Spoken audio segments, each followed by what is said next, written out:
I have been debunked. It's sad, but it's true.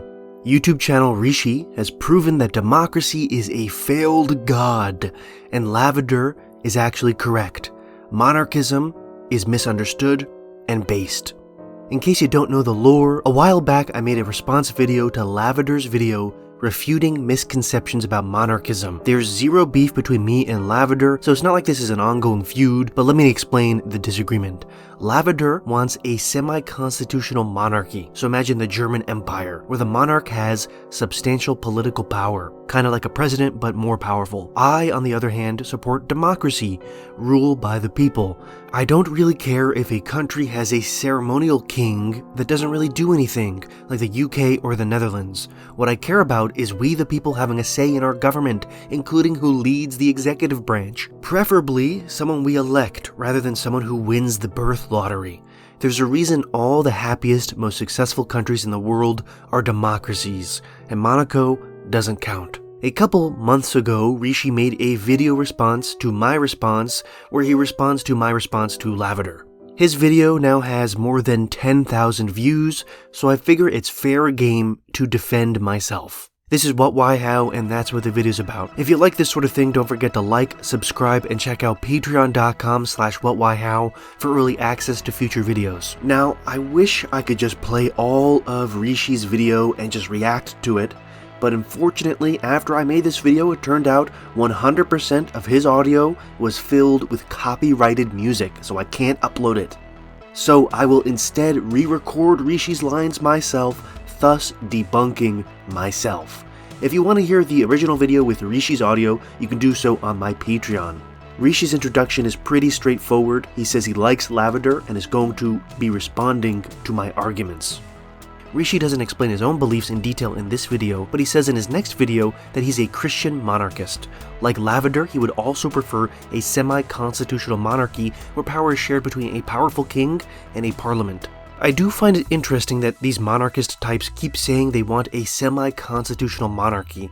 If they can see the good in having an elected parliament share power with a king, then surely they can kind of understand some good can come from democracy, right? And Richii doesn't want to abolish the House of Commons and just have Parliament be the House of Lords. Anyways, Richii plays the introduction to my first video where I call monarchism a strange fringe of the far right.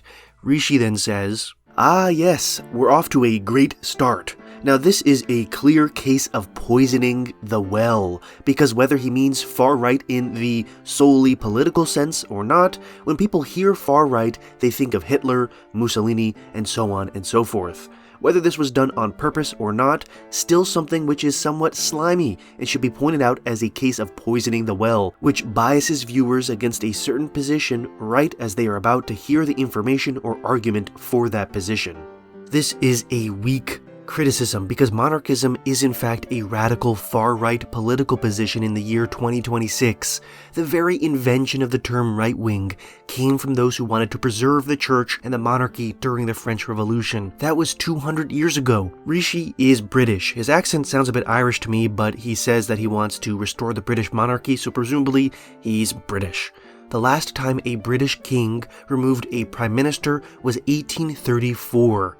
So yes, wanting to empower monarchs again in Britain, Bosnia, Germany, or America is actually a far right-wing position. Any association with Mussolini or Hitler is not my problem. It's your problem. And also, I literally explain a couple minutes later in the original video that Lavader is not a fascist. This fella is a national conservative Bosnian. Now right off the bat you might be thinking of a certain interwar ideological strain, but Lavader is strongly committed to opposing the F word. So what does Lavader believe? Well, he wants what he describes as a semi-constitutional monarchy. If I wanted to poison the well, I wouldn't have explained that. In fact, I was pretty polite to Lavader in the video. So, Richii proceeds to play the part of my video where I introduce Lavader. Then I say, and for his fans, who are probably typing furious comments down below, if you want to have a good understanding of the world, you have to open your ears to opinions that might disagree with you. Richii then says, I find this particularly ironic because whenever someone gives a good faith critique of democracy, showing how giving the masses more power leads to just as much tyranny as totalizing power around one individual, people like this will dogmatically defend the democratic system with its numerous faults, because an uneducated, ill-informed, propagandized mass never tyrannized anyone, right? This is another weak criticism because nowhere in the video or anywhere else have I ever said I support absolute rule by the majority. There is a lot of space in the idea of democracy for rule of law and limits on government power to protect the rights of the people. That's the whole idea behind liberal democracy, a limited government that serves the people. That's why in the United States we can't just vote to kill everybody.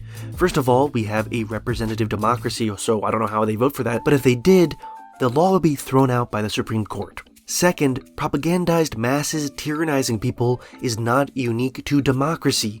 Mob violence against people is universal across all of human history. It was one of the main features of the European wars of religion, for example. Back then, those were not republics, but monarchies. Mobs of Catholics slaughtered thousands of Protestants across Paris in 1572, for specific example.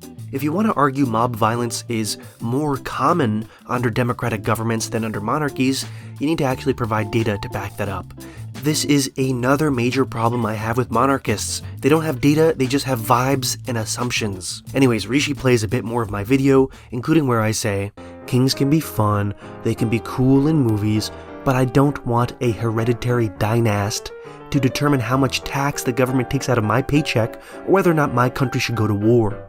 Richii then says, so let me get this straight. You're not fine with a hereditary dynasty deciding how much to tax you or sending your children or you out to war with, in many cases, their own children.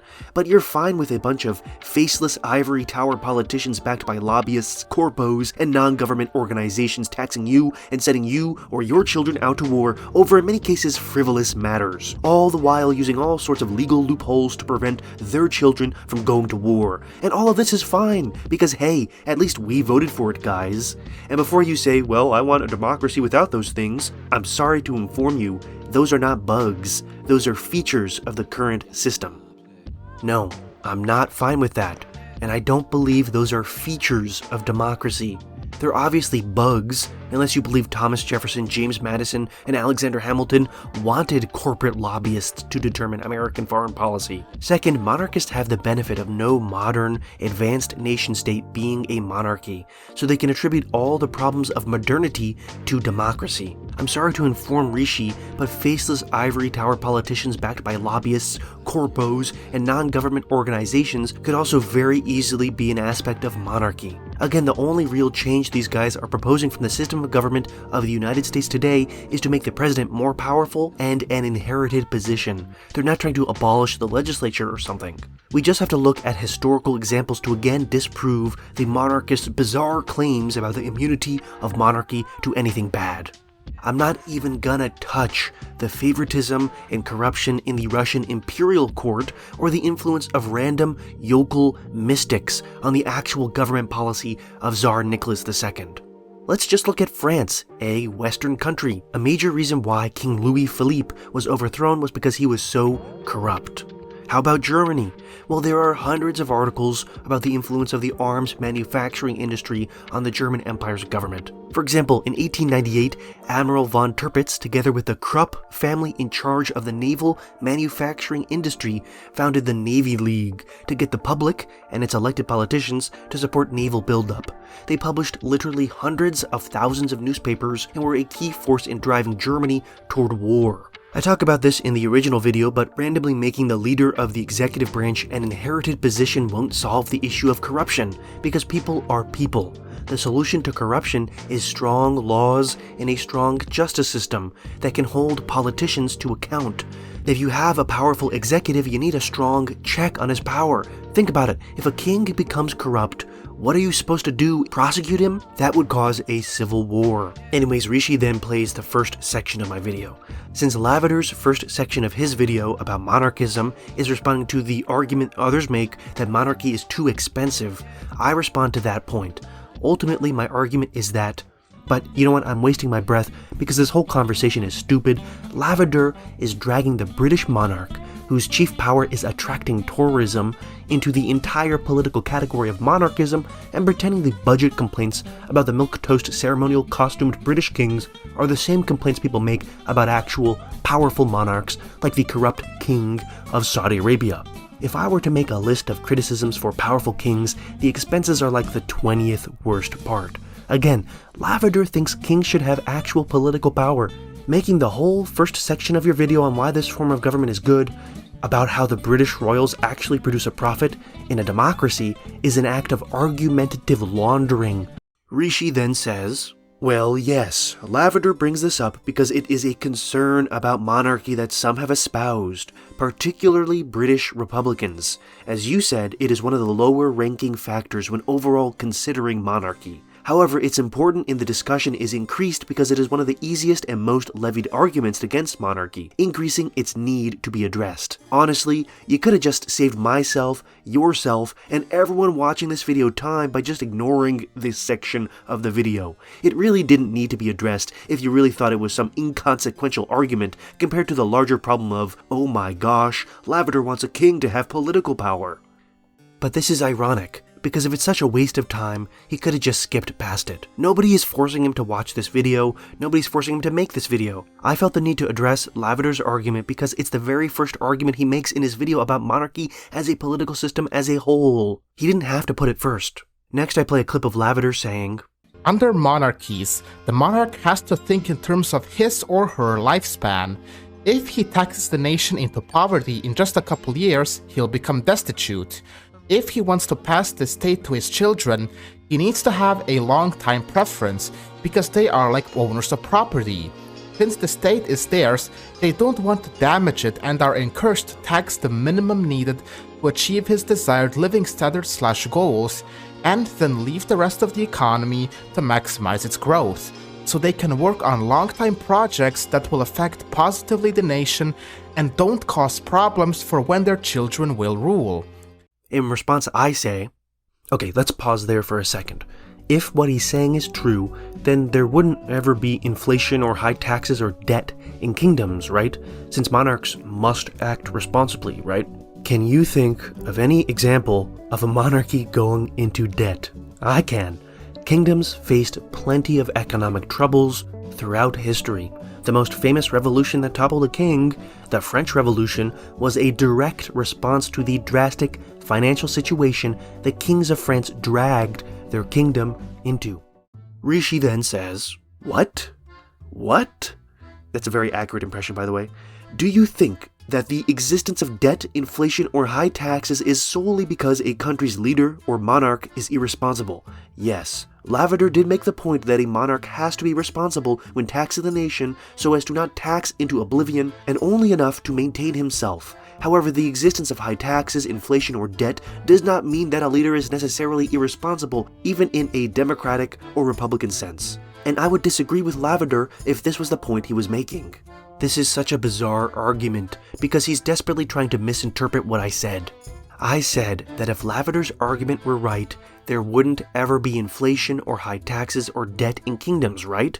Then Richii's response is that sometimes debt or high taxes or inflation is okay, and that doesn't prove kings are irresponsible, so it doesn't disprove Lavader. Yes, Richii, congratulations, you win the Nitpick Award. Clearly what I meant was, there wouldn't ever be inflation or high taxes or debt in kingdoms, which I say, to a harmful degree, which is implied, if Lavader were correct. You can use very obvious context clues to figure this out, considering 3 seconds later I say, kingdoms faced plenty of economic troubles throughout history. The most famous revolution that toppled a king, the French Revolution, was a direct response to the drastic financial situation the kings of France dragged their kingdom into. So clearly I'm talking about inflation, high taxes, or debt to a harmful degree. Richii then says, as a response, I would say that though while the existence of debt, high taxes, or inflation does not prove a leader or king irresponsible, the reason for which these things come into existence, or the length for which these problems are allowed to fester or stay unaddressed, would more so be a determiner for whether the monarch is irresponsible or not. So Richii is running off on a tangent based on a bad faith interpretation of what I said. But the fact he diagnoses debt, high taxes, or inflation as problems, he says that they're problems, cuts the knees out from the argument he made a second ago.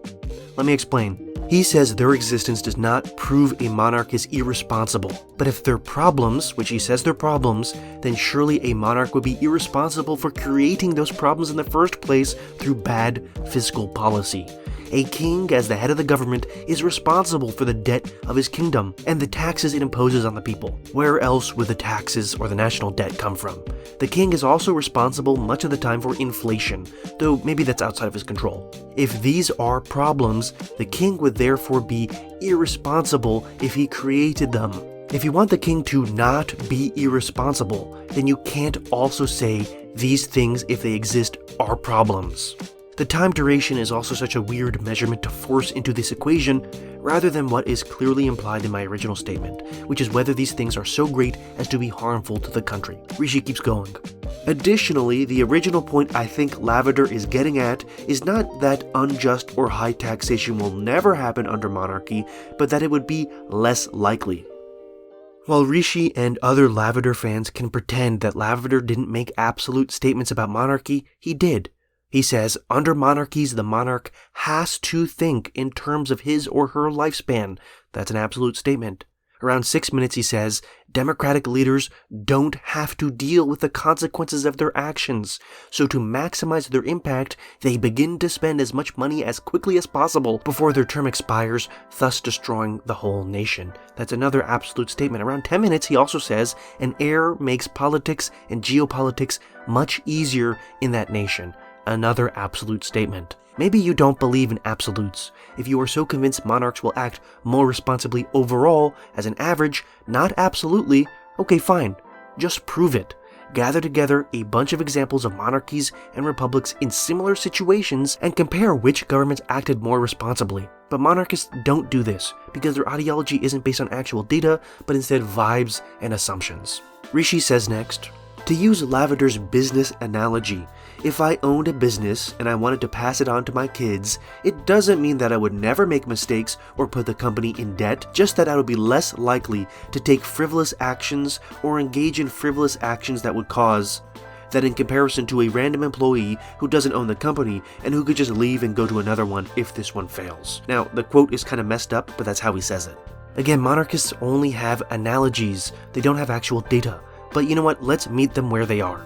In this analogy, a president is compared to a random employee who could just go to another company if their company fails. But obviously a president is not just a random employee, they're the CEO, just like the king is. Except they didn't get the job just for being the son of the last CEO, but because they were chosen by the employees. This is where the analogy ends.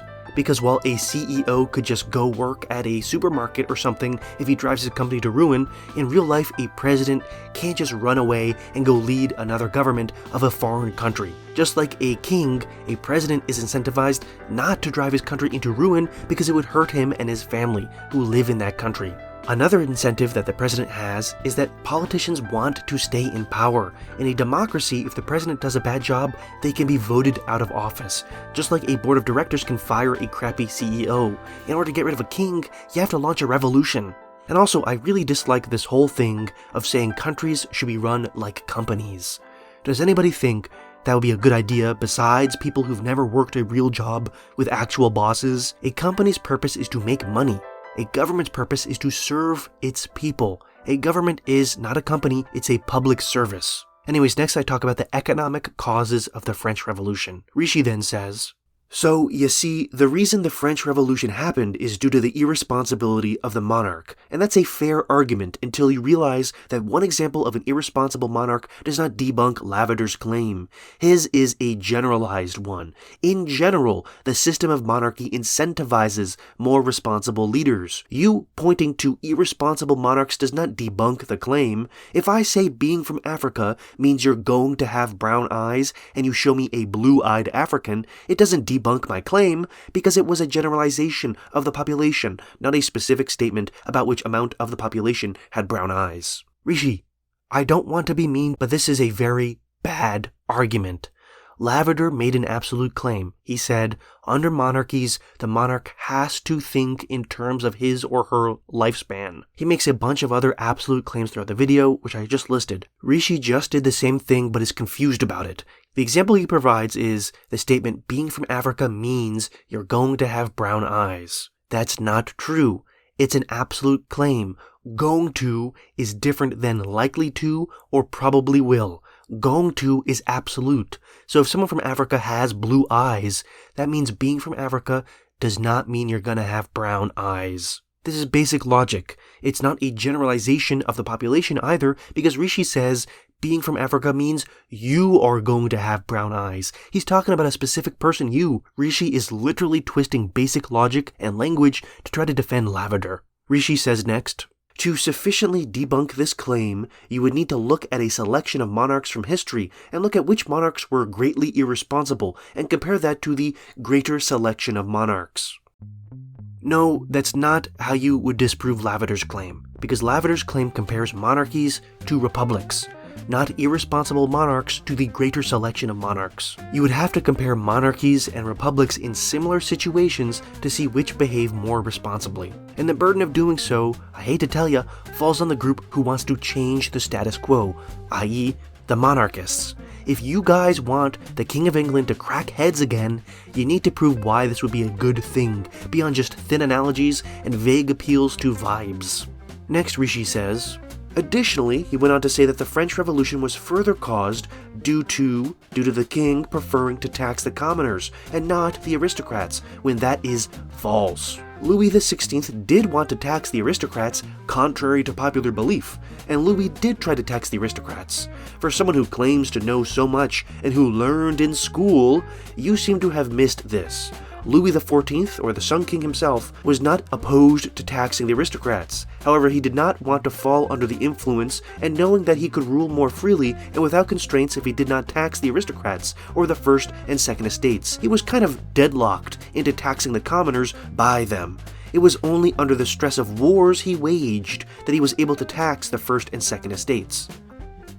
Richii, you are agreeing with me. I said, anyways, in order to pay for a century of bloodshed, the kings of France imposed taxes not on the aristocratic rich nobles that benefited the most from the wars and held the most personal wealth, but commoners like you and me and Lavader too. French kings, rather than challenge the power of the aristocracy, imposed new taxes on salt, created new domestic tolls across France, and so on.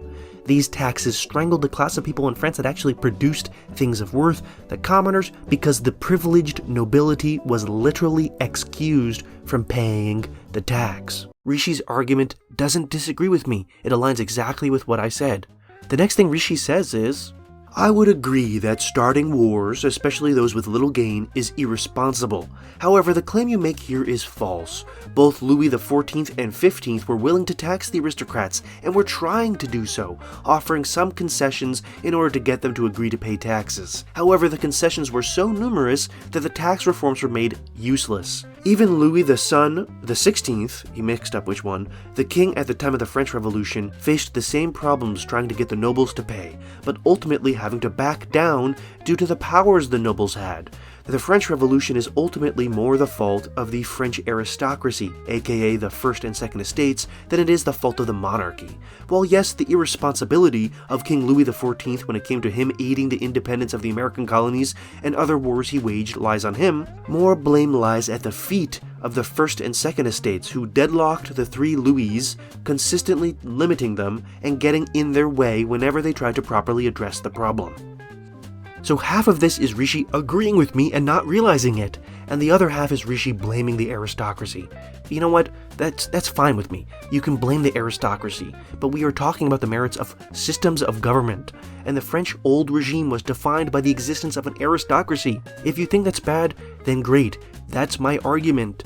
Maybe we can try liberal democracy, where there isn't a permanent class of noblemen who can twist the government into hurting the country. And also, Richii is pretending like the late Bourbon kings were surprised when the aristocracy resisted taxation. If they were surprised by that, they were stupid. Because, as he probably agrees, these problems were centuries in the making. Why do the kings expect to spend so much money and get away with it? Richii himself says it's irresponsible to wage these wars without a secure way to pay for them. Why is it irresponsible? Because they should have known they couldn't pay for it. Because the aristocracy would resist taxation as it always did. That's my argument against Lavader, Richii. You agree with me. Anyways, Richii plays the part where I say, where is the data? All the most successful, happiest, most stable countries in the world today are democracies, some of which have ceremonial monarchies, of course, but those have no power. There's a reason for this. Richii then says, this is a ridiculous claim. The idea that monarchy is bad because democratic countries have higher levels of happiness and economic and human development is quite frankly laughable. These countries are like this in spite of them being democracies, not because of it. Democracy may have an impact on the improvement of human development, but it's simply a correlation. Now wait a second. Are Western countries so advanced in spite of being democracies, in which case democracy would be making Western countries less advanced than they could be otherwise? Or does democracy have no impact on whether a country is advanced? Which is it? Those are different things. In spite does not mean unrelated, it means in defiance or in contempt of, not unrelated to. In either case, I disagree.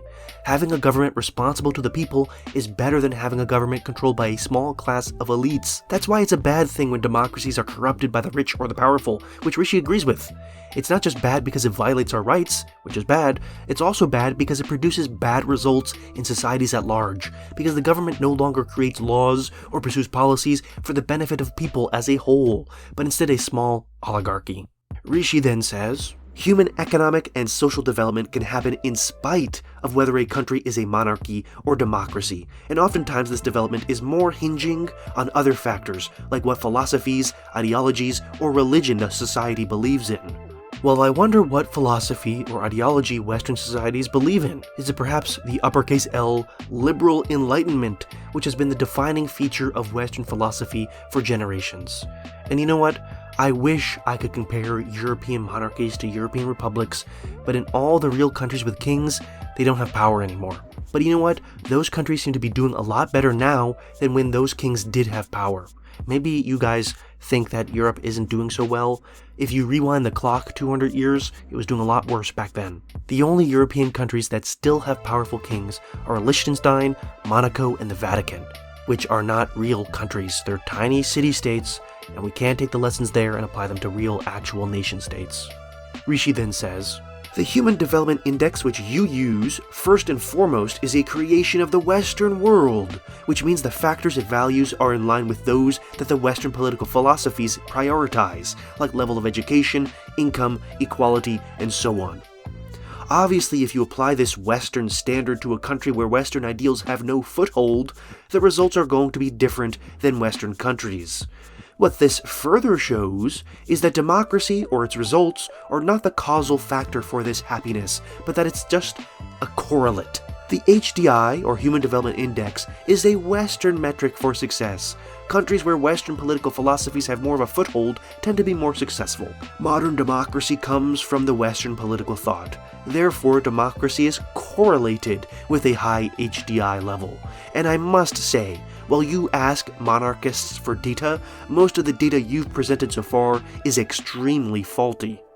Now obviously it's impossible to prove direct causation in the humanities, and by that I mean you cannot ever isolate variables, unlike in mathematics. But Richii himself is admitting that the West is good because Western political thought, and modern democracy comes from Western political thought, as he says.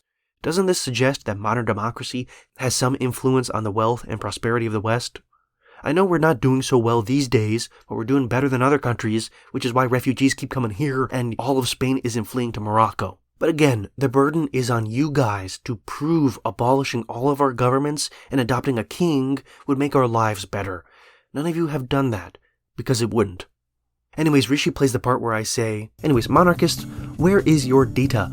I will believe you if you show me a large research project that compares a large sample of democracies and powerful monarchies in similar circumstances to see which had superior fiscal policy. None of you will, though, because your ideology is not based on data, but instead a rebellious fantasy. It doesn't help your argument either when you can't cite any successful powerful monarchy today besides Saudi Arabia, and Jordan, 2 American colonies, since all your favorite monarchies collapsed into chaos when they threw Europe into bloody war 100 years ago. Then Richii says, and here we have a case of more reductionist history by what, why, how, boiling down the conflict of World War I to just a bunch of monarchies plunging Europe into bloody war. Let's just completely ignore any influence that the citizenry and the rampant nationalism among them across most, if not all of Europe played. Let's ignore that it was at the behest of the citizens that many of these countries actually engaged in the war, and if these countries were democracies or republics, the same thing would have happened. This is another tactic you constantly use, which is to frame historical events through the lens of monarchy bad, because bad things happen under monarchies, even if there are more important compounding factors as to why these things happened. Even as a republic, France still engaged in frivolous warfare on the mainland and in her colonies over more land, just as the monarchy did. Richii makes a bold claim here that World War I would still have happened even if all the countries involved were liberal democracies. But there were liberal democracies on the continent at the time, and they didn't start World War I. Now, we don't have access to all possible timelines, and all possible futures, and all possible universes, but it is an absolute fact, from the data we do have, that liberal democracies have avoided wars with each other. That's just from the data. Austria, Germany, and Russia started World War I over the Balkans, and none of those countries were democracies, but instead monarchies. Also, France did not engage in frivolous warfare on the mainland when France was a republic. During the French Revolution, the French Republic fought a war of survival against its aggressive neighbors, and then was taken over by Napoleon, at which point it was not a republic anymore, but an empire. So we can't count Napoleon's stuff. After Napoleon was toppled, they put the Bourbon monarchs back in power, then there was Napoleon again, then the Bourbons again, then the July monarchy, then France became a republic again all the way in 1848. In the few years it remained a republic, under leadership of Louis Napoleon, France engaged in 2 external wars. One intervening during the Italian War of Independence to put the Pope back in power in Rome, and it did that because of geopolitical competition with Austria, which I think could fairly be categorized as important to France's geopolitical interests and not a frivolous war. The other war was invading Hawaii to protect French interests, which was comparable to any other European imperial war at the time, and I don't think France suffered too much from doing that, so I don't think it's fair to call that frivolous. Then France became an empire again for 20 years under Napoleon III. After the emperor lost the Franco-Prussian War in 1870, France again became a republic. If you want to categorize France's efforts to expand its colonial empire between 1870 and 1914 as frivolous, I suppose you can do that, but every European great power was doing this, including the monarchies, and France did not suffer insane debt because of this, so it does not match the scope of France's wars in the 1600s and the 1700s. Between 1871 and 1914, France engaged in no other wars on the European continent, so I don't know what Richii is talking about. The only example of France engaging in a frivolous war on the European continent before World War I could arguably be France's intervention in Italy, but for a Christian monarchist, it seems really odd to me that Richii would oppose France putting the Pope back in power in Rome. Maybe he means World War I itself as a frivolous war. But France didn't start that war. Germany declared war on France. Maybe France should have just cowered and let Germany conquer the continent and raise its flag in Paris. What other wars on Europe could he be talking about? Should France have been neutral in World War II? The Yugoslav wars? I don't think so. The fact of the matter is, France has not reinstated a monarchy. There's a reason why that's the case, because no French Republican government has messed up as bad as France's old monarchs. Anyways, later on in the video I say that democratic leaders have to pay for their mistakes because they'll be voted out of office, unlike a king, which can't be voted out of office. The only answer people have for a bad king is to take the drastic step of launching a civil war to topple him, which is not very efficient. Richii then says, alright, see, this is another problem I have with this video, where you seem to be bouncing around, sometimes for criticizing monarchy as a whole, other times it seems like you're more critiquing absolutism, which is not what Lavader is in favor of, and only sometimes you seem to be critiquing semi-constitutionalism, but I digress. I got similar comments on the original video, saying that Lavader doesn't believe in absolute monarchy, but that doesn't matter. His video is about monarchy as a whole. He doesn't propose any specific laws or any specific systems in the video, it's just about kings. If Lavader wanted to only defend semi-constitutional monarchies, he should have done that, but he didn't. Richii next says, the reason why this point falls flat is that in a semi-constitutional monarchy, where power is shared between the elected representatives in the government and head of state, both parties exist to advise the other party on what is best. so that if the monarch was like George W. and in favor of endless wars, the prime minister or chancellor exists as a representative of the populace to discuss why the public is or is not in favor of such with the monarch, and to get him to dissuade from his original plan or to come to a sort of compromise. Additionally, the Constitution could be written so that in those particular cases the military can't be mobilized unless there is an agreement between the head of state and government. There are so many different ways to prevent said situation in a constitutional monarchical structure. Richii is making my argument for me. He is arguing that having a system where the king can declare war without a check on his power is a bad system. So you need a constitution to establish an elected parliament and prime minister with the power to at least veto the king's decision to wage war. The only way a semi-constitutional monarchy makes sense is if you admit the people deserve to have a say in their government. Why would they not therefore deserve to have a say in who leads the government? Richii says that people should be able to veto the king's decision for war, so I'll propose another idea. How about the people can veto any decision by the king? How about we just let the people handle the business of government and the king can stay on the sidelines doing what he does best, which is being a nice symbol for the country? Monarchists, you can successfully make the argument that it's nice to have a national symbol like a king. And you know what? Some people might even agree with you. But as soon as you dip the king into petty partisan politics, you divide and corrupt the symbol worse than ever before. Anyways, eventually Lavader says, why should someone by virtue of being born to the right parents have the right to exert power, whether absolute or not, over anyone else? I want to answer this with one simple question. Is there a completely fair way for someone to get into a high position of power, no matter the means? Why should someone who said the right kind of words to the right kind of people hold power over the entire nation, and not to mention the numerous ways these people get into positions of power in a republic? And I am not just talking about votes. Just because someone, for example, became president of a democratic nation through seemingly democratic means, doesn't mean that they got that position 100% fairly. Think about all the times these people used corruption to their advantage, how they can be greedy, and just how many times they lied to the very people that got them into power. But sure, it is more fair just because more people approve of them. Then I say, this is such an incredibly weak argument. Are all elections in republics fair? No. Richii then interjects, well, to start, I would say that most are not, considering in most republics you have the political aristocracy and the elites rigging the system so that candidates that they prefer get into power. But hey, moving on. This is another thing monarchists do where they say democracy is unfair because the political aristocracy and the elites rig the system to hold onto power. But here's the problem. They're monarchists. They want the political aristocracy and the elites to hold onto power.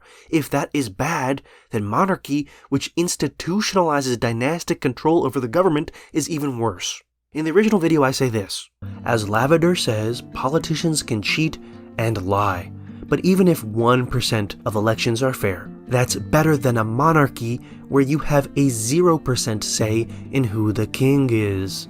He's literally criticizing democracies for being too close to monarchies, then saying that makes monarchies better. Which is it? At least medieval monarchies had the balls to say God gave them the right to rule. Richii then says, saying that if 1% of elections were unfair, it would still be fairer than monarchy has a big glaring problem, and it has to do with the definition of fair, which, according to Merriam-Webster, is in a manner that is honest or impartial, or that conforms to rules in a fair manner. Which means saying that a monarchy is unfair because it doesn't play by the rules of liberal democracy at all, while a corrupt democracy that is fair 1% of the time is fairer, is quite frankly a load of poppycock. You can't compare two different political systems with two different standards of fairness, and then say one isn't fair based on the other standards. Put it simply, you can't use the rules of field hockey to say that a person playing football and kicking the ball is unfair. If you want to judge these two systems, you would need to come up with an objective criteria of fairness, justify it, and then you can argue that one is fairer than the other. Richii quotes from Merriam-Webster, so let's pull up the Merriam-Webster definition. For some reason, Richii scrolled all the way down past a dozen different definitions for fair as an adjective, then 3 for fair as a noun to get to the definition for fair as an adverb, as in the sentence, he claimed that his opponent wasn't playing fair. Evidently, Richii doesn't know the difference between adverbs and adjectives, because I used fair as an adjective. I use it specifically as a predicate adjective, as in, if elections are fair. If you look at the actual definition for fair as I use it, you'll see marked by impartiality and honesty, free from self-interest, prejudice, or favoritism, or conforming to what is just, good, or proper. And that's my argument. I do not care about comparing how well different political systems follow their own rules. If a government legalized mass murder, I would still say it's bad even if it's legal, because mass murder is bad. The laws are not relevant to the moral question. When we are comparing 2 different political systems, we have to use an objective standard, not a postmodern relativist standard that evaluates how well each form of government conforms to its own principles. We are humans. Governments are not sports games, and if they were, we'd be the ball.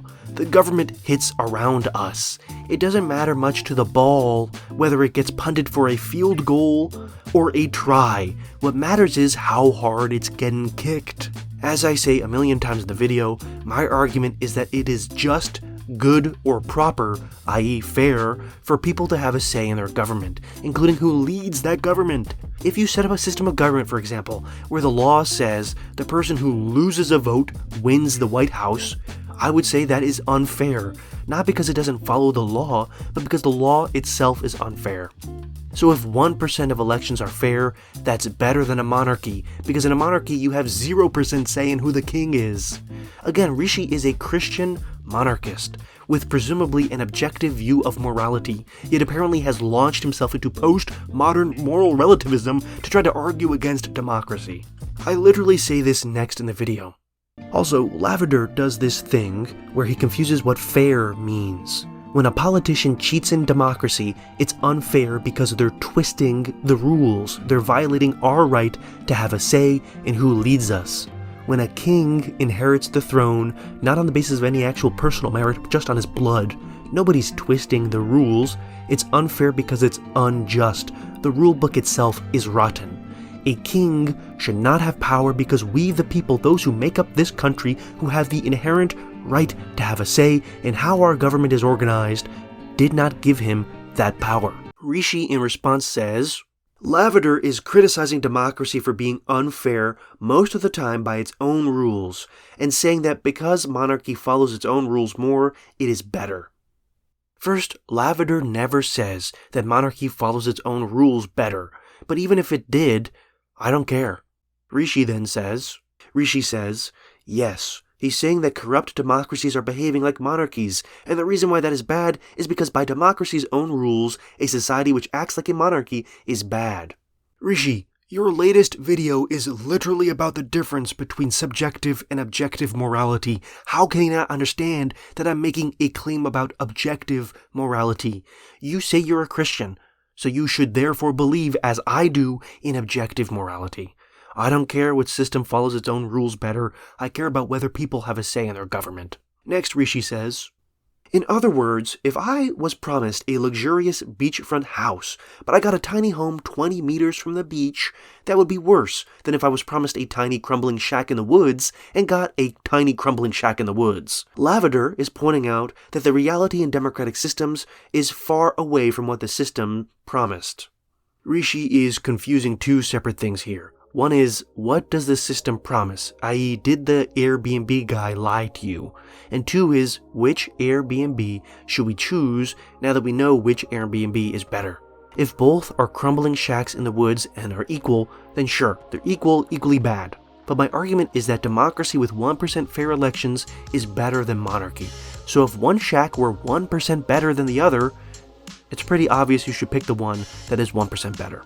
Lavader's video argues that monarchy, i.e. what Richii says is a crappy shack in the woods, is better than democracy, i.e. a slightly less crappy shack in the woods. Also, I like how in Rishii's metaphor, uncorrupt democracy is a luxurious beachfront house, but uncorrupt monarchy is a tiny crumbling shack in the woods.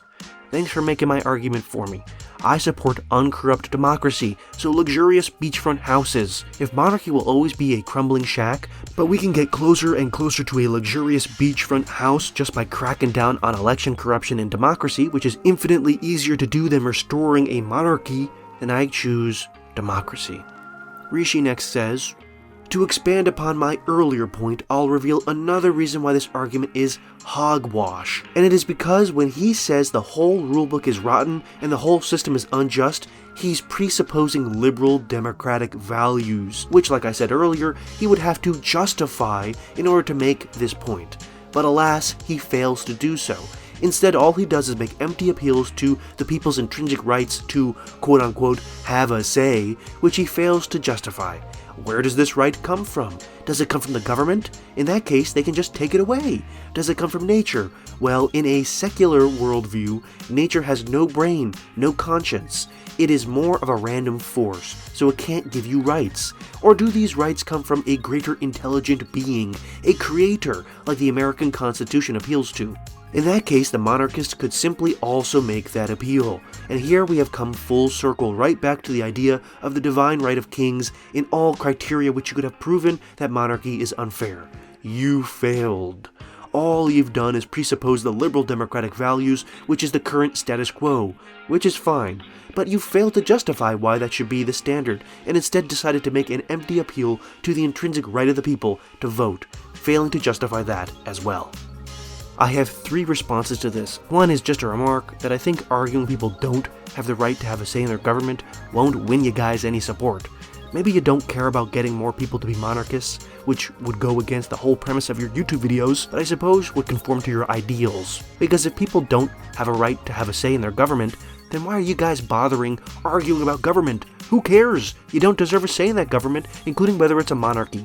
It's the same thing as women who argue against women having the vote. If you don't believe you should say anything, don't say anything. Second is, the reason I don't dive into a whole philosophical debate in the original video is because Lavader and you, Richii, are semi-constitutional monarchists.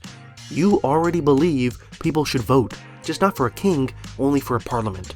Literally 10 minutes ago, Richii argued the people were an excellent check on the power of the king to declare war.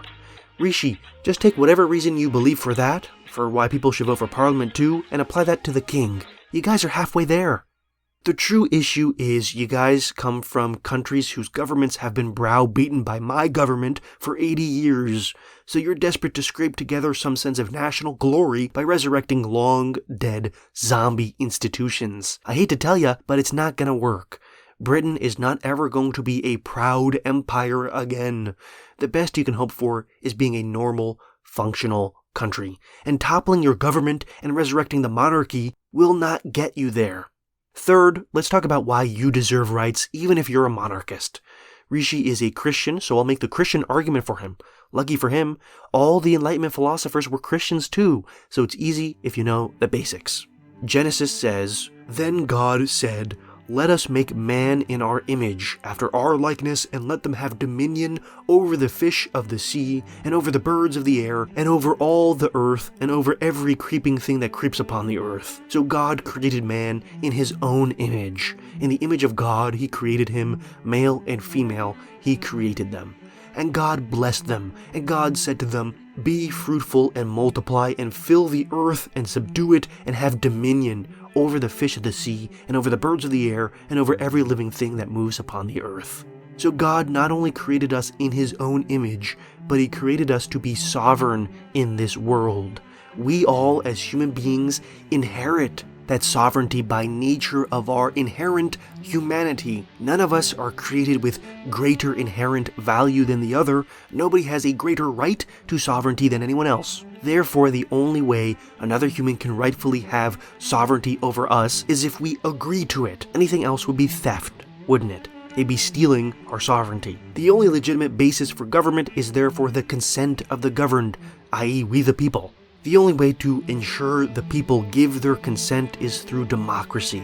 If we no longer wish to grant sovereignty to a government, we have the right to create a new government through the democratic process.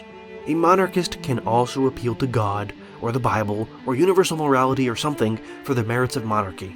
but just because they can do so does not mean their argument will be better than John Locke's. Anyways, Lavader talks about how the heirs to a monarchy will be trained to be good kings. I respond to this by saying politicians often get similar educations, and besides, the real education to test you for government is actually governing. I say, not only that, but every US president except for one had experience serving in government or the military, which is the best training you can get, by the way, to, serve in the government or command the military. Joe Biden spent nearly 40 years in the Senate and 8 years as vice president. I can't go every day, can I? Which you like better, these or these? Joe, they're the same. Richii then says, I don't really have much to say on this point because he brings up some good points. That means me, by the way. However, what I will say is that the form of education that the heir gets is different to the type a democratic leader would get. Democratic leaders more so tend to get more theoretical education when doing subjects like law, economics, political science, etc. In the case of an heir in a monarchy, he gets both theoretical and first-hand experience in education pertaining to statecraft. Many times, kings will give their sons some political power, like giving them free reign over an earldom, or allowing them to do certain actions like negotiate trade deals and the like, to demonstrate to them the advantage or disadvantage of their actions, giving them a better grasp of the situation they are in. The types of education are completely different in nature for the most part. Hell, he even understands this and points out that many former US presidents also tended to spend long periods of time in government, but it's not necessary for you to do that and become president. So I think he inadvertently proved Lavader's point correct. I'm kind of confused by Richii's argument. I think he just missed my point. How is the education an heir receives different than the education a politician receives? Because that's the premise of his argument. He seems to think that education means literally education, i.e. going to school, for politicians in a republic. But for the heir to the throne, education means not just going to school, but also running an earldom or negotiating a trade deal. Richii, I literally just said politicians in republics do the same thing, and that should count as first-hand education, as you put it. And you basically agree with me. Lavader's argument is that heirs get special education that leaders in republics don't get. Then your example you provide to support him is literally the same education every single president in the United States has received. Even Donald Trump, the one president who didn't hold a major elected office or military command, he managed a large organization. And as much as I obviously don't like Donald Trump, that is very applicable experience for, running a large organization. Richii then adds that US presidents don't have to have experience before becoming president. But neither do kings. Literally the only thing you have to do to become a king in a monarchy is be born to the last guy who was king, and sometimes not even that. There is no legal requirement in any semi-constitutional monarchy that I know of that requires the king to have experience before becoming king. That would defeat the whole point. The only thing Lavader and Richii have is the idea that kings will train their sons to be good kings, but history has proven there to be many incompetent monarchs. How does anything here prove Lavader correct? Anyways, I list various historical monarchs that had very little experience or were outright mentally disabled, and Richii says, I also wanted to point out his criticism of Wilhelm II for not being part of the army as many US presidents have been. I know this is just a particular crack at Lavader, but taking crack shots at Lavader opens you up for shots as well. Even if Wilhelm didn't spend any time in the army, many monarchs around the time did, and historically being a monarch meant you would be a leader on the battlefield, and this didn't stop until pretty recent in modern history. Following this, however, he just goes on another one of his "we can't vote out a bad monarch" shtick. The issue of not being able to vote out a bad monarch isn't a shtick. It's a fundamental issue to monarchy. It's the cause of hundreds of bloody civil wars throughout human history, including several civil wars in Britain, Richii, your country, I think. Anyways, Lavader next says that having an heir will make diplomacy easier. I provide an argument against that, and Richii says, well, I agree.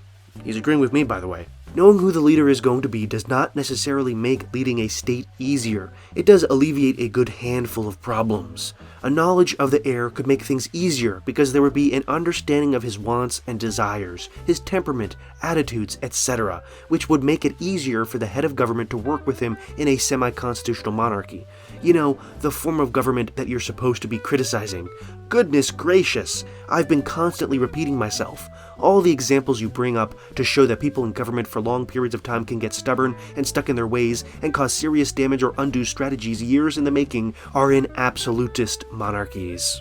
Qing Dynasty, absolutist. Imperial Russia, absolutist. Gee, it's almost as if semi-constitutionalism has strategies in place to mitigate problems like these that may arise. I'm pretty sure I say this in the original video, but the original video is not a criticism of semi-constitutional monarchy specifically, because Lavader's video is about monarchy as a whole. He does not talk about specifically semi-constitutional monarchy. I had to go to Twitter to find his political beliefs. Since Lavader talks about monarchy as a whole, and makes grand claims about the merits of monarchy as a whole, my response is against monarchy as a whole. Also, it is great that Richii and Lavader have realized semi-constitutional monarchy is better than absolute monarchy. I agree. I wonder if we can get to someplace better than that, though. Maybe a system of government better than semi-constitutional monarchy? Maybe a constitutional monarchy? Anyways, Richii gets into a debate over the definition of democracy versus republic that doesn't really matter. In the original video, I was just pointing out that condemning all republics because the Soviet Union was bad doesn't make any sense. I'll fast forward past a bit of that to get to what Lavader says. If we look at the nations of Europe after the Age of Enlightenment, we will see that the majority of monarchs at the turn of the 20th century were constitutional and had a democratic system already in place, whereas when we look at republics from that point forward, we will find that republics were vastly more authoritarian than your average European monarchy. The truth is, democracy and republicanism are definitely not the same thing. A republic is not always a democracy, as history has shown us with countries like the USSR, Yugoslavia, the Federal Republic of Austria, and the list goes on. Then I say, again, he's trying to stuff the Third Reich and Stalinist Russia into the same category as interwar France or even America to smear all republics as undemocratic or chaotic or whatever. Let me tell you a little secret. This whole video, my whole argument really, isn't actually about monarchy versus non-monarchy. I don't really care about that. Lavader wants a king with political power. That's not a democratic monarchy, it's an authoritarian monarchy, a powerful monarchy. My argument is actually about democracy versus authoritarianism. Democracy, we the people having a say in who leads us, is a superior form of government to the sort of monarchy that Lavader supports, where power is held by some guy who won the birth lottery. Everyone knows this except the monarchists, who want to dodge criticism by distracting us with Joseph Stalin. Richii then interjects, "Dude, you're trying to stuff the German Empire and North Korea into the same category." Yes, they are the same category, they're both monarchies. But specifically at the end of the video, I say North Korea is more comparable to an absolute monarchy. You can probably make an interesting video comparing Kim Jong-un to a Roman emperor. But you know what, that doesn't matter. I don't say North Korea is just as authoritarian as the German Empire. I say that the German Empire and modern-day Morocco and Jordan are comparable to authoritarian countries like Turkey or Tunisia. The actual title of the chief executive doesn't matter as much as the actual power he has. Next, Richii says, and Lavader is not trying to loop these together to show that all republics are bad or chaotic, but instead to show that republics are just susceptible as monarchies to dictatorial leaders, if not more. Lavader shouldn't categorize France and the Soviet Union or the Third Reich as the same form of government just because all three didn't have a king. He does that to try to smear republics as bad. He can do so if he wants, but it won't be helpful to understand the world. Richii then says, to address your other point about democracy versus authoritarianism, I know this is going to be controversial, but authoritarianism isn't necessarily bad. The real structure that caused more problems was totalitarianism. The issue is that people use these terms interchangeably. While totalitarianism is a more strictly defined ideology with certain tenets, authoritarianism is much less strictly defined, and all the aspects of it which people reject are not inherent to it, but instead just one of the many actions someone in that position could take. Not all authoritarian regimes or leaders are bad, and neither is clamping down on some civil liberties in order to maintain order in a functioning society. Hell, while you make a big fuss about authoritarianism, when such authoritarian power is used by government to enforce adherence to democracy, you don't have a problem with it. You turn a blind eye to it, or simply don't recognize it as such because it supports your preferred worldview. Leaders like Bukele and Lee Kuan Yew are by definition authoritarian leaders, but their actions by and large large have benefited their countries and its citizens better than a democracy would. You present democracy as the greatest political system, but fail to recognize that in many cases it allows for continued corruption. And I don't mean the type you can just vote out, because contrary to popular belief, you can't. Okay, first, you are absolutely correct that I have zero problem with democracies using so-called authoritarian measures, such as banning truly anti-democratic parties, to preserve democracy, if needed. And I'm not talking about 20, so I'm not gonna shed tears if we ban the Destroy Democracy Party. We the people have the right to defend ourselves. Second, Richii brings up the examples of President Bukele in El Salvador and Prime Minister Lee Kuan Yew of Singapore as good authoritarians. But you know what? Even if I surrender completely by ignoring all the unnecessary abuses of power, all the self-serving actions those dictators have taken, even if I completely agree they were good authoritarians, there's a key issue.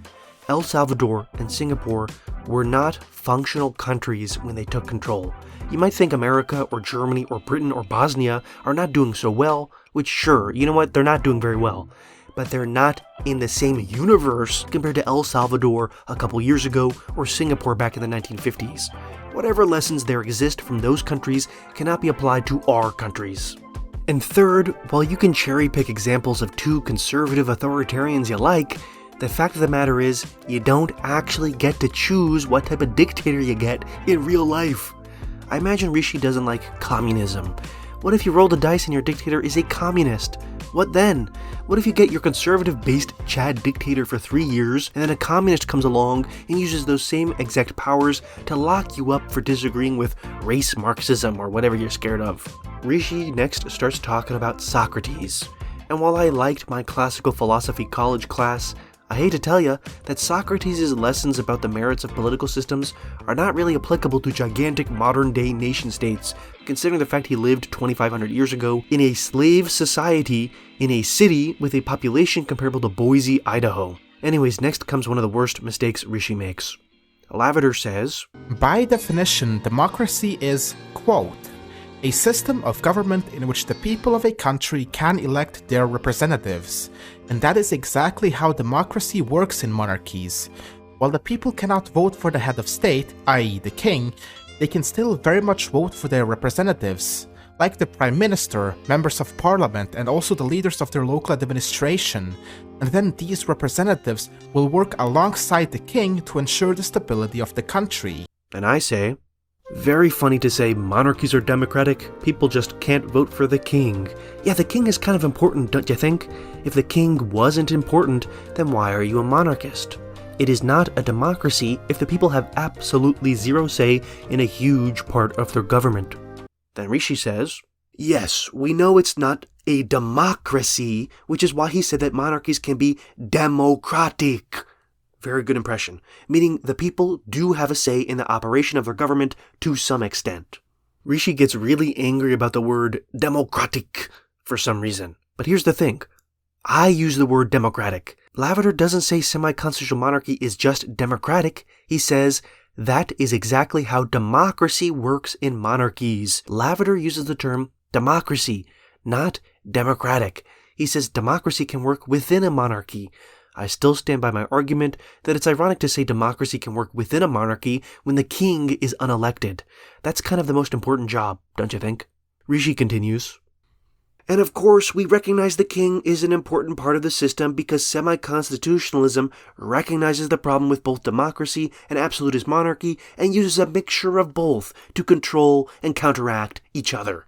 You obviously know the downsides of absolutism because that's what you've basically been critiquing the whole time, and I've explained some of the many problems with democracy in my previous point. Semi-constitutionalists recognize this and formulate a system where power is split between head of state and head of government, and where they work with each other to pass laws for the country, but can counteract each other if either party wants to pass a policy which may be unpopular, bad, or harmful.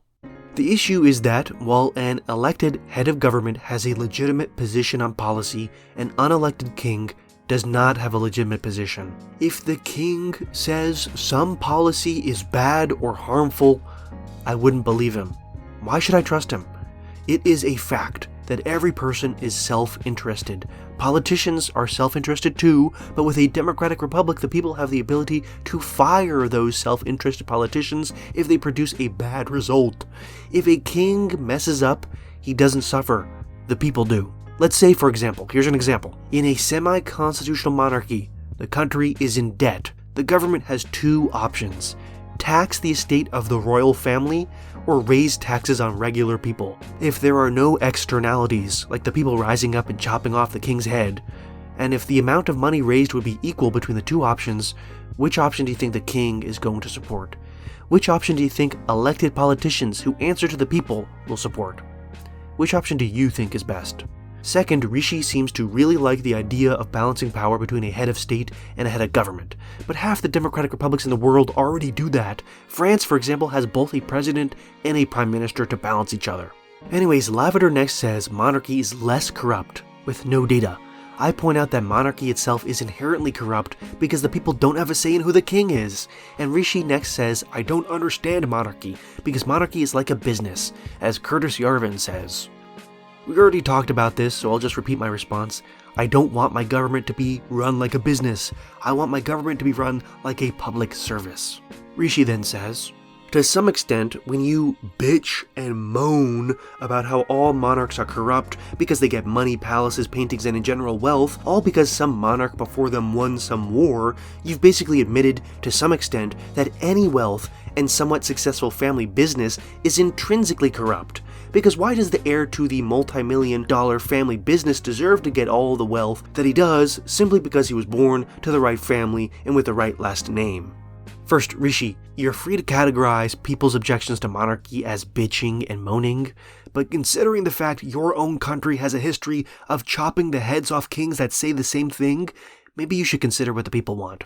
I don't think there's a good track record of monarchs dismissing their people's complaints. Second, again, countries are not businesses. If a major business wants to perform the tremendously stupid act of just giving the job of chief executive officer to the son of the last chief executive officer, regardless of the son's merit, then sure, your funeral.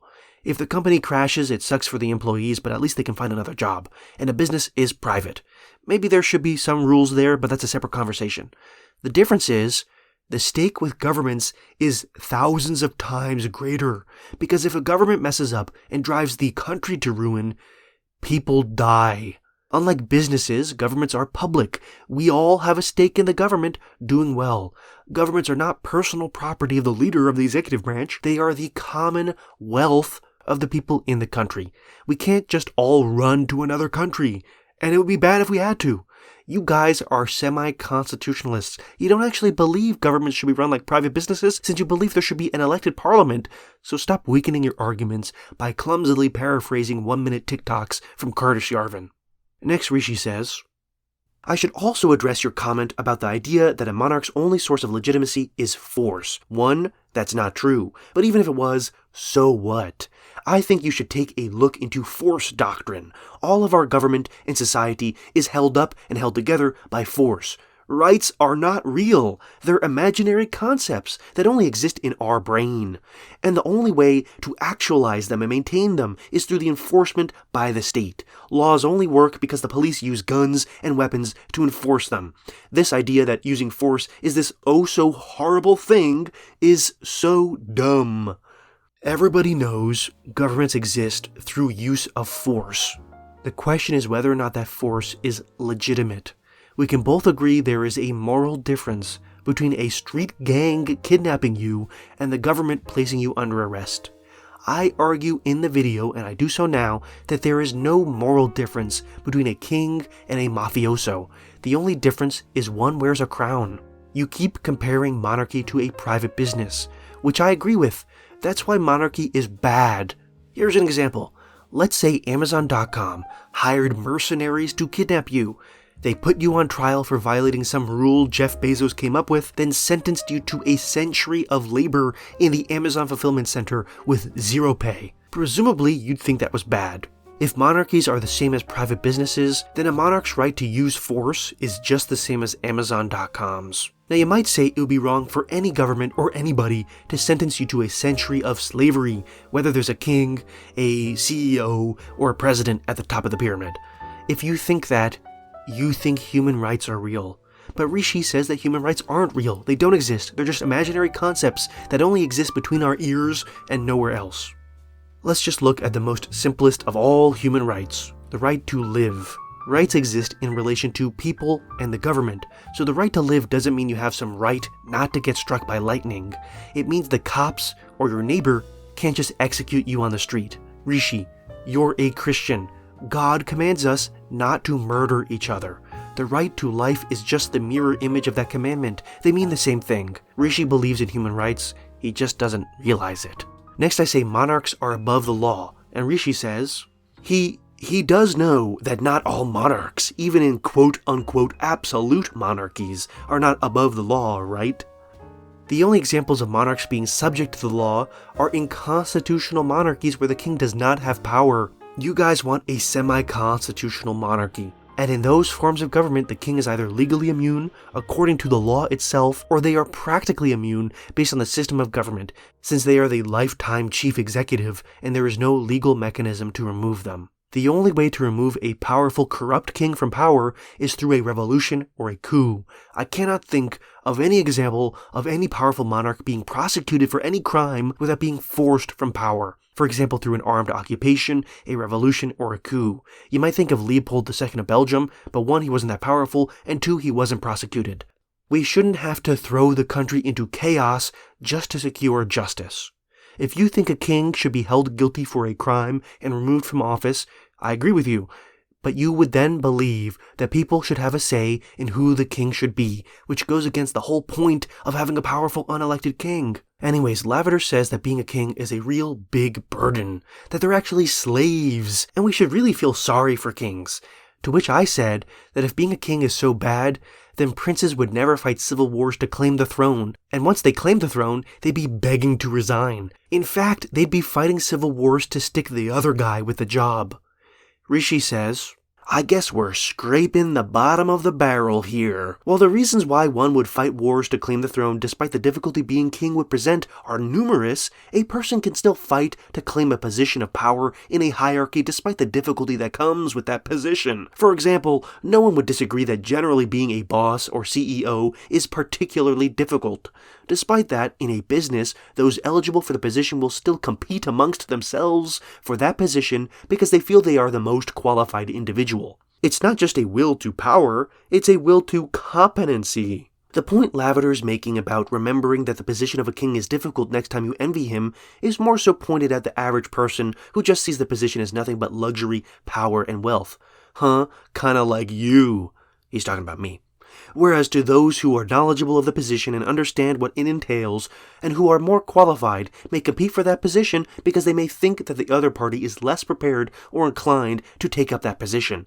Yes, the rewards are great, but that is because the greatness of the reward matches the difficulty and importance of the job, like being a manager, boss, CEO, and so on and so forth. Richii does not understand human beings.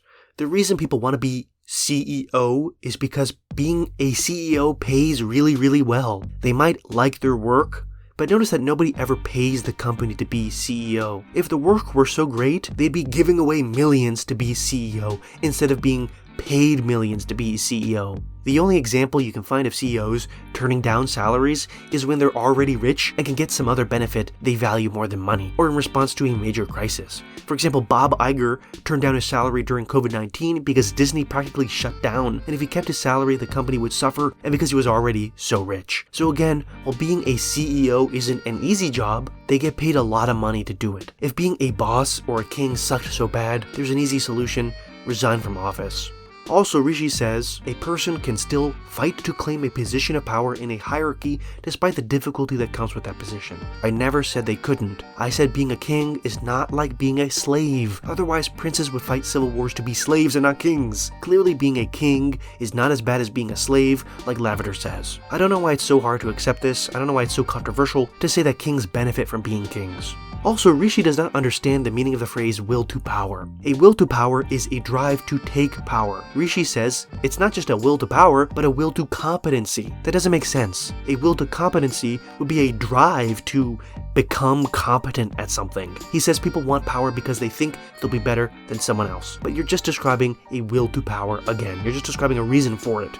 The fact of the matter is that people are selfish. They behave in their self-interest, even if they pretend not to. Even when people donate to charity, they do it because it makes them feel happy.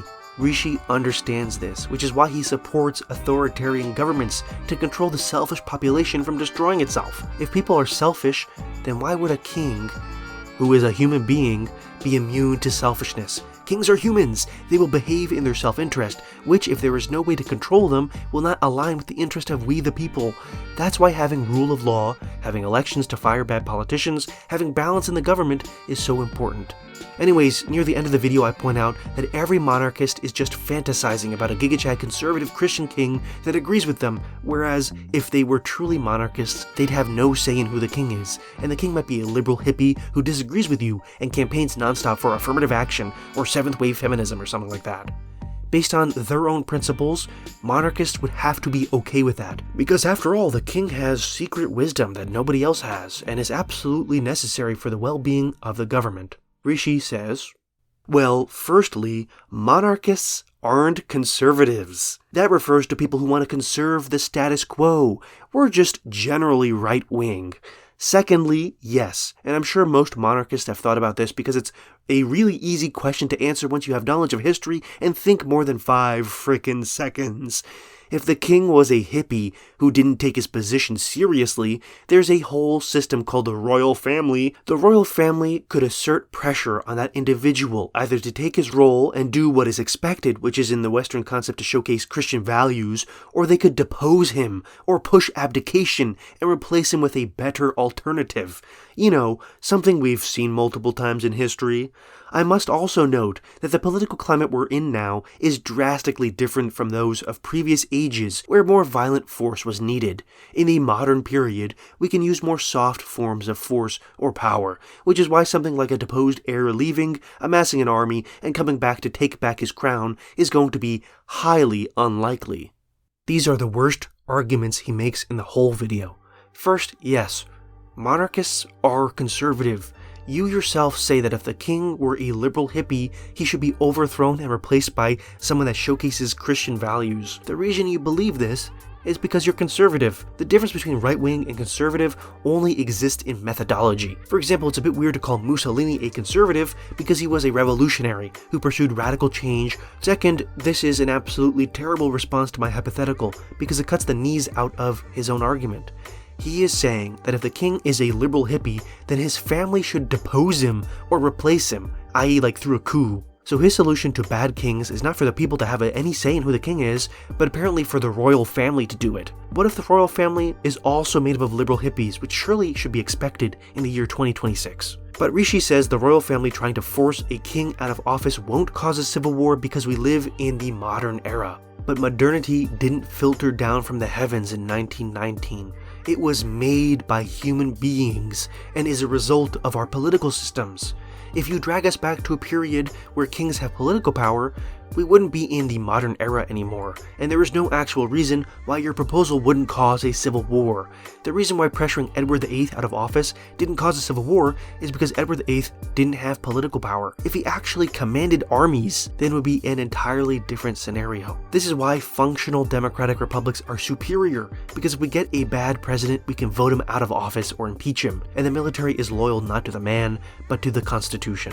Second, I never said this liberal hippie king wouldn't take the job seriously. I said he'd be a liberal hippie. Again, what if the king is strong, confident, and disagrees with you on every single political issue? What if he disagrees with the public as a whole on every single political issue? You can say that's not plausible, but there are plenty of examples throughout human history of kings very much at odds with their population.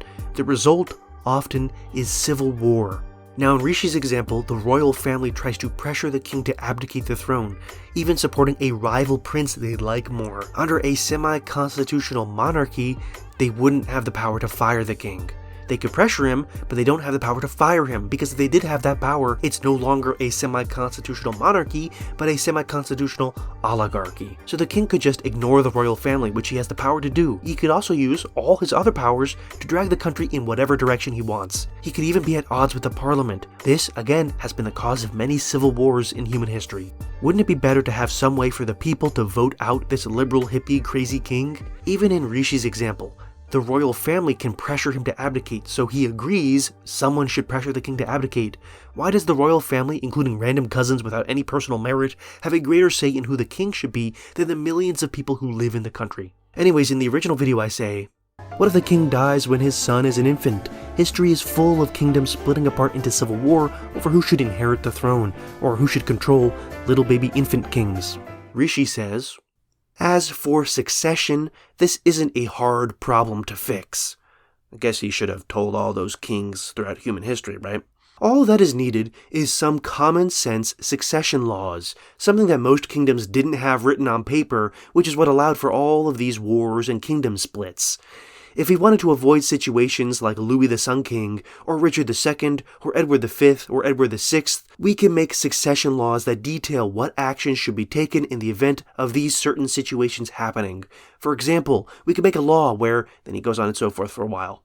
Then he says, that, paired with my previous comment about the different political climate, would be enough to reduce a lot of the problems that you are bringing up. You know what? I agree with Richii.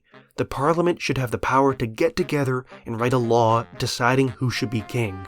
I think we should all agree that the best person to be king would be the best person for the job. So parliament should craft this law to pick the best person to be king, not necessarily the son of the last one. You know, to avoid those circumstances that Richii mentioned he wants to avoid. But here's another thing.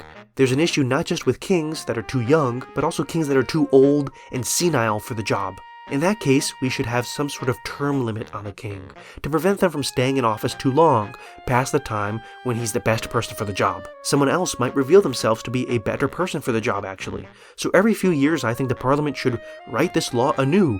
They should peacefully say thank you and farewell to the last king, and appoint a new king to the job. And you know what? Since Richii believes in an elected legislature, the parliament's true source of power is the people. It is the people's power that is being used to write this law, deciding who the king should be. Why not cut out the middleman and just have the people vote into office the leader of the executive branch every few years? Anyways, at the end of the video, I point out how the semi-constitutional monarchies of the world are fundamentally similar to the dictatorships of the world, and that the title doesn't really matter, but instead the actual material reality. Richii then says, this is an extremely deceptive tactic you continuously use. He's talking about me, which I've pointed out many times before. You constantly talk about how unfree semi-constitutional monarchies are. However, all your examples of this tend to be Islamic regimes, which is to say maybe, just maybe, there are more important factors to be considered with the modern examples you brought up than the form of government. Like, oh, I don't know, the fact that most of these societies follow some sort of Sharia law, which value Islamic moral principles over individual freedom and liberty. Rishii's argument is that the semi-constitutional monarchies of the Middle East are bad because they don't value individual freedom and liberty, whereas a semi-constitutional monarchy in Europe would value freedom and liberty. Except it wouldn't really, because a semi-constitutional monarchy, by definition, would not respect the people's freedom to choose their own leader. Also, 10 minutes ago, Richii said authoritarianism was okay, and freedom and liberty weren't real things, but instead made up stuff that only exist inside people's heads. Now he's saying that they're actually real and good, and that his semi-constitutional monarchy would respect them, and would not be authoritarian. Which is it, Richii? You are arguing against yourself. He says, additionally, when we take a look at modern Europe, semi-constitutional monarchies like Liechtenstein or Monaco, the results are different, with the human development being quite high and most of them having a pretty good Gini coefficient. When we start looking for examples of these governments outside of Islamic territories, we see that they tend to have much better outcomes. Not because the system is bad, but because the values that the people and the systems uphold tend to be less oppressive. You again allude to the fact that the material reality in semi-constitutional monarchies are no different than those in authoritarian countries. And then you say that the semi-constitutional monarchies like the German Empire or modern Morocco or Jordan are no different than an authoritarian state. And I've already shown that premise to be faulty with my previous examples of Monaco and Liechtenstein. And I would agree. The fact is monarchs to some extent are authoritarian rulers. What? However, the idea that simply being a type of authoritarian ruler or having authoritative power is bad is just faulty. Richii, what are you talking about? You just defeated your own argument. You just said that semi-constitutional monarchies would not be authoritarian in one sentence, then the next sentence you say they would be authoritarian, and that's okay. Pick one. Which is it? Also, I said this in the beginning of the video, but I'll repeat it. Liechtenstein and Monaco are not real countries. They have tiny populations. Any political lesson from those countries do not apply to large nation-states like Britain or the United States. They are simply different categories. Richii again agrees with me by saying, this part is kind of hard to hear him, but he says, to respond to this claim as well, the title for certain political systems just coming down to aesthetics, which I may agree with generally, it doesn't predict their work, or maybe they'll work in this situation.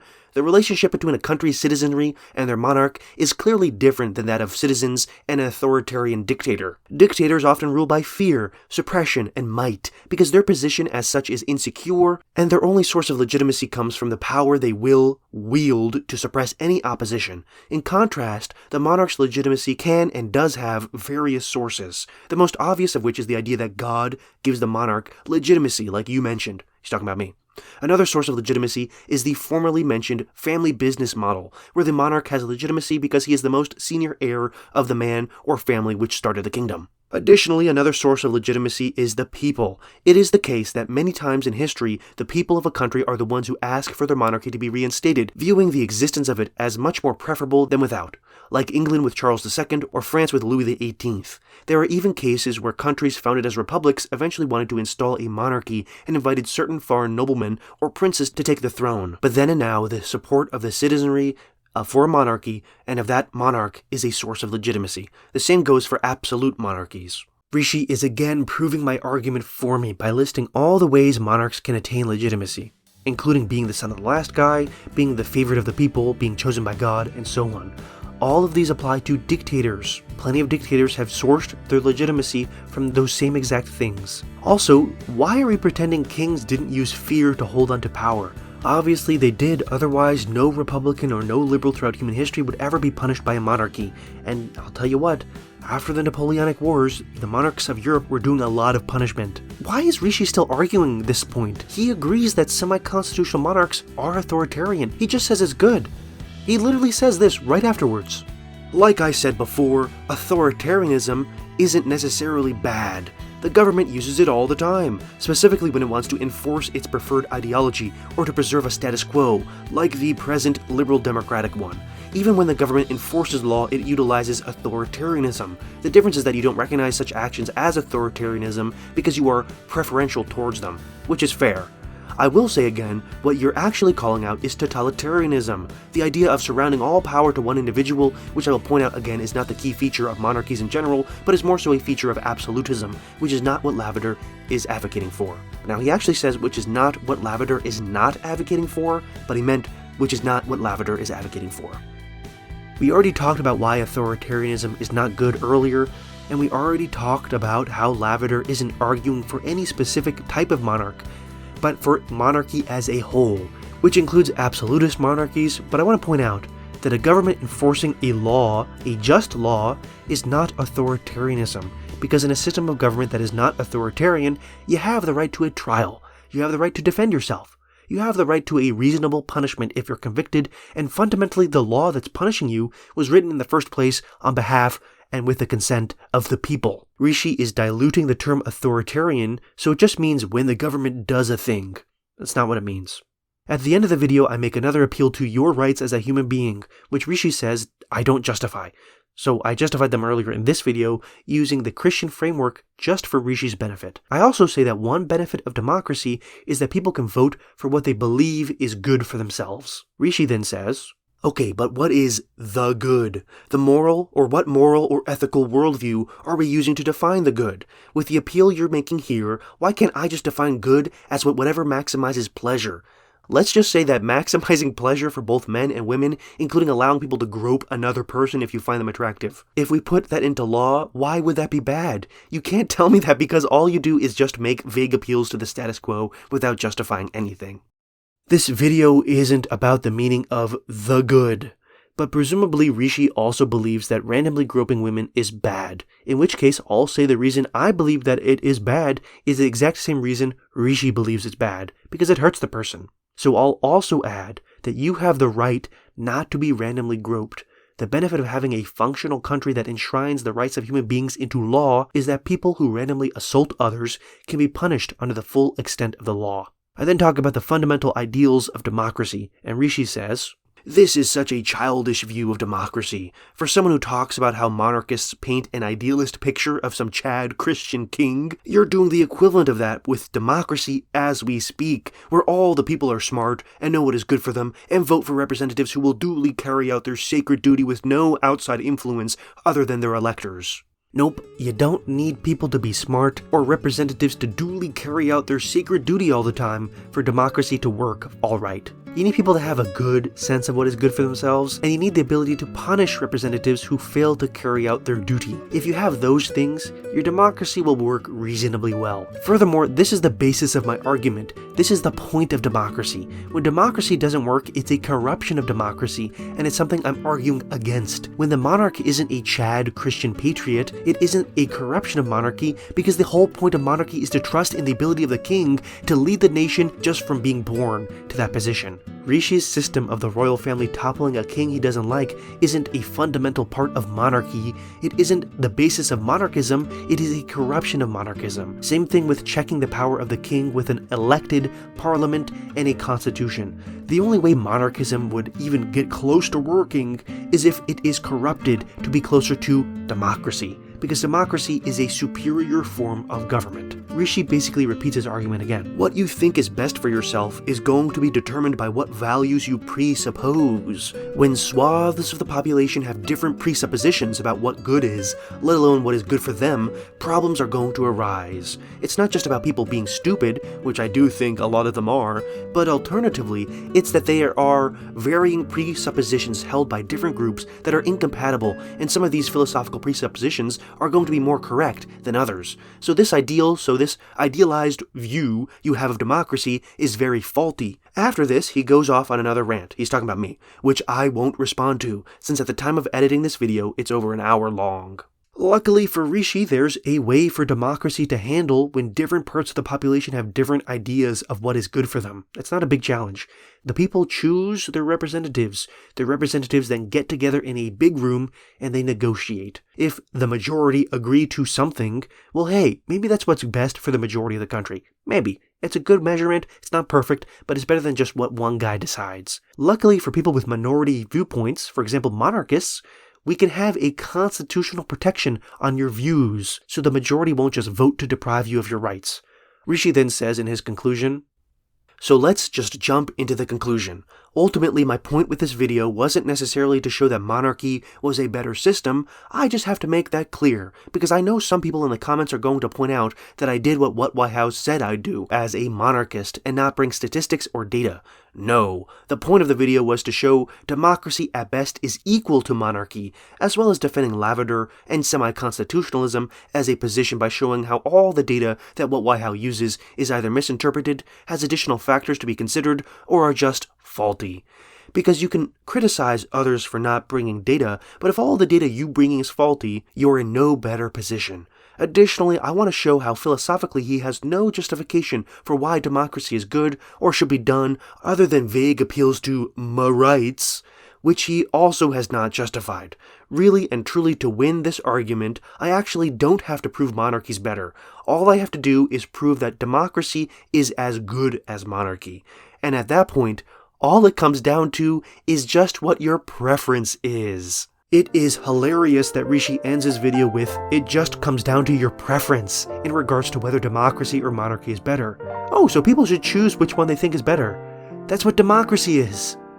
Anyways, I could have a whole big dramatic speech about democracy, I could talk about liberalism, I could talk about the current state of the Western world, but you know what, maybe I'll do that in a future video, so subscribe, and why not support the channel on patreon.com/whatwhyhow for just $1 a month to keep the channel alive. Thanks to those who already do, which are on the screen now, and adios.